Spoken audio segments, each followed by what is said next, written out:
आखिरकार कुलतली में लौटी राहत, तड़के पकड़ा गया बाघ।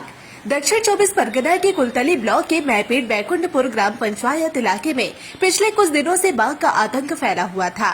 रविवार रात से ही स्थानीय निवासियों ने बाघ को देखा और इसकी सूचना वन विभाग और पुलिस को दी। बाघ को पकड़ने के लिए इलाके में कई प्रयास किए गए। आज तड़के सुबह 3:30 बजे के करीब बाघ को सब्जी के खेत में लगाए गए एक पिंजरे में पकड़ लिया गया।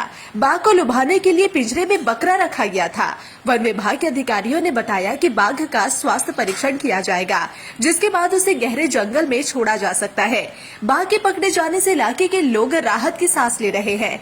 स्थानीय निवासियों ने बताया कि हालांकि बाघ कभी कभी जंगल से बाहर आते हैं, लेकिन इस बार वह पूरी तरह से रिहायशी इलाकों में घुस आया था, जिससे लोग बेहद डरे हुए थे। कई लोगों ने पूरी रात बिना सोए जागे बिताई है। बाघ के पकड़े जाने की खबर मिलते ही लोग घरों से बाहर निकलकर घटनास्थल पर जमा हो गए। बाघ को पकड़ने की योजना के तहत नगीनाबाद के 9 नंबर मुलार जेटी घाट के पास गांव के चारों ओर नायलॉन का जाल भी लगाया गया था, ताकि वह गांव पे न घुस सके। हालांकि सुबह सूचना मिली कि बाघ जाल के आसपास ही मौजूद है। इसी बीच स्थानीय टाइगर टीम के सदस्य बाघ को पकड़ने पहुंचे। बाघ को पकड़ने के दौरान उसने टाइगर टीम के सदस्य गणेश यामल पर हमला कर दिया और उनकी गर्दन को काट लिया।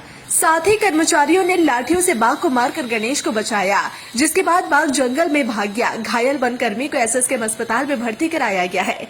स्थानीय निवासी राजकुमार सांपुई ने बताया कि रविवार शाम को जेटी घाट के पास बैठने के दौरान उन्होंने शमशान घाट के पास बाघ को घूमते हुए देखा। गांव लौटकर उन्होंने यह बात सभी को बताई, जिससे पूरे इलाके में दहशत फैल गई। ग्रामीण लाठी डंडे लेकर जंगल की तरफ गए, जहां उन्होंने बाघ के पैरों के निशान देखे और तुरंत वन विभाग को इसकी सूचना दी। হ্যাঁ, আমাদের এলাকা থেকে যে বাঘ এসে সন্ত্রাস করেছে, আমাদের খুবই ক্ষতিগ্রস্ত হয়েছে। যাই হোক, ধন্যবাদ, ধরে নিয়ে চলে যাচ্ছে, এইটাই আমরা খুশি। হ্যাঁ, খুব আতঙ্কে ছিলাম আমরা। আমাদের যে আতঙ্ক সে আর বলে কাজ নেই। আমরা খুব আতঙ্কে ঘোরাফেরা করছিলাম, রাত ভোর জেগে। তো এই তো সবে ধরা পড়লো, নিয়ে চলে যাচ্ছে, এইটাই ধন্যবাদ। বাঘের জন্য অত্যন্ত আতঙ্কে ছিলাম, যাতে আমার মেয়ের মাধ্যমিকের পরীক্ষা শুরু হয়েছে আগামী দিন থেকে, যার জন্য বাঘটা ধরে নিয়ে গেছে। এটাই জন্য বন দপ্তরের পক্ষ থেকে আমার অসংখ্য অসংখ্য ধন্যবাদ, যাতে সবাই ভালোভাবে আমরা থাকতে পারবো বা আমার মেয়েও ভালোভাবে পরীক্ষা দিতে পারবে, কেননা আগের দিন থেকে পরীক্ষা স্টার্ট হয়েছে। আগের দিন পরীক্ষা হয়েছে, একটা প্রথম পরীক্ষা স্টার্ট হয়েছে। সেদিনে প্রথম দিন বাঘের আতঙ্ক, যাতে আমার মেয়েটা বাড়িতে ছিল না, পরীক্ষার এতে ছিল, রুমে ছিল, যার জন্য অতটা পাইনি। না দেখুন, বাঘ শুনেছি, জঙ্গলে বাঘ বাস করে সুন্দরবনে। তো আমাদের এই যাবৎ বয়স পর্যন্ত আমরা কোনোদিন বাঘ দেখিনি নিজে চোখে।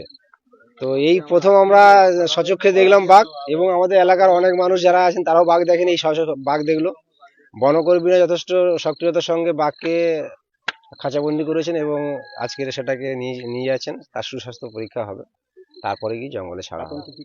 হ্যাঁ, কিছুটা হলেও কাটলো, তবে সম্পূর্ণ আতঙ্ক কেটেছে এটা বলা যাবে না, কারণ আমরা বাস করছি আলটিমেটলি সুন্দরবনে।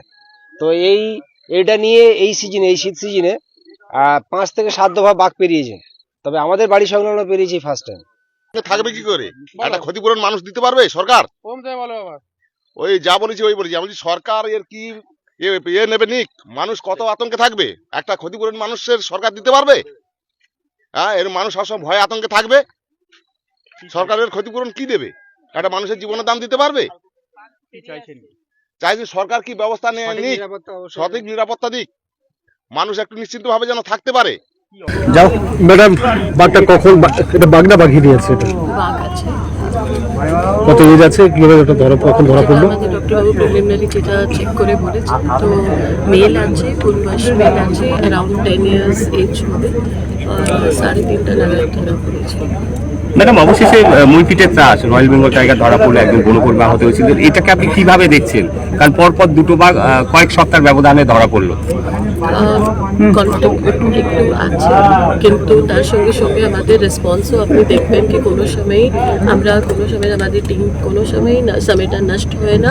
যখনই কোনো দেখুন ওয়াইল্ড অ্যানিমালের মানুষ এখানে as far as Sundarbans is concern, এই সিচুয়েশনের মধ্যেই আমরা সবাই থাকি। এখানকার যে লোকাল লোক আছে ওরাও জানে কি বাঘও থাকবে আমরাও থাকবো, তো সেই যে কো এক্সিস্টেন্সটা রয়েছে সেই কো এক্সিস্টেন্সের মধ্যে কোনো সময় এরকম সিচুয়েশনটা ক্রিয়েট হয়ে যায় কেন বাঘের সংখ্যাও অনেকটা বেড়েছে অ্যান্ড মানুষের সংখ্যা বাড়ছে, তার জন্য ইন্টারাকশনও একটু বেশি হচ্ছে বিটুইন হিউম্যান অ্যান্ড টাইগার।